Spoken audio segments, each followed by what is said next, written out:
মুহূর্তে রয়েছি মাওয়ার খানবাড়ি। তো এটা হচ্ছে মাওয়া উত্তর মডেল থানা, এটার সামনে। এখানে একটা জিনিস আপনারা দেখলে বুঝতে পারবেন, এই যে এখানে যে লোকগুলো দেখতে পাচ্ছেন এরা হচ্ছে কিছু কিছু আছে হকার, আর কিছু কিছু আছে হচ্ছে মানে টিকিট বিক্রি করে।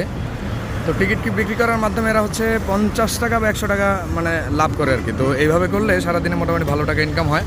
যাই হোক, এটা একটা পরিশ্রম হয়। তো বাংলাদেশ আমাদের এই জায়গাটা কিন্তু এখন বর্তমানে যেটাতে রয়েছে এটা কিন্তু ওয়ান কাইন্ড অফ আসলে ইউরোপের কোনো একটা জায়গার মতো লাগে দেখতে। কিন্তু একটু দেখি তাহলে কিন্তু স্পষ্টতই বোঝা যায়। সেটা হচ্ছে এখানকার এই যে মানুষজন রয়েছে এরা কিন্তু 50-100 টাকার জন্য কাজ করে। তো এটারে ওয়ান কাইন্ড অফ ব্রোকার বলে। তো এই ব্রোকার করার পরে মোটামুটি যে টাকা ইনকাম করে, এখন এটা হচ্ছে বাংলাদেশের মধ্যে সবথেকে শীর্ষে হচ্ছে দুর্নীতিতে। তো দুর্নীতির ছোট্ট একটা অংশ এখানেও রয়েছে, এরা কিন্তু এগুলো করে থাকে।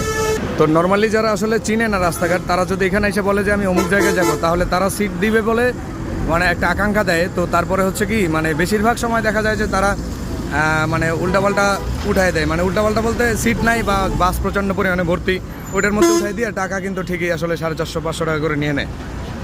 এটার কারণে অনেক মানুষ ভোগান্তিতে পড়ে, যেটা আসলে মানে যারা আসলে চিনে না তাদের জন্য বেশ বড় একটা হ্যারাসমেন্ট হয়ে যায়। তো এই বিষয়ে একটু সতর্ক থাকতে হবে, আমাদের রাস্তাঘাট না চিনলে ভারী।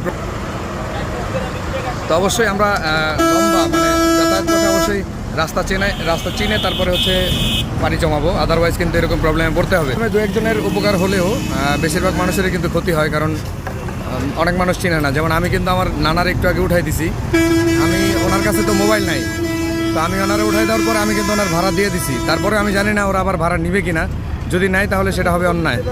হ্যাঁ।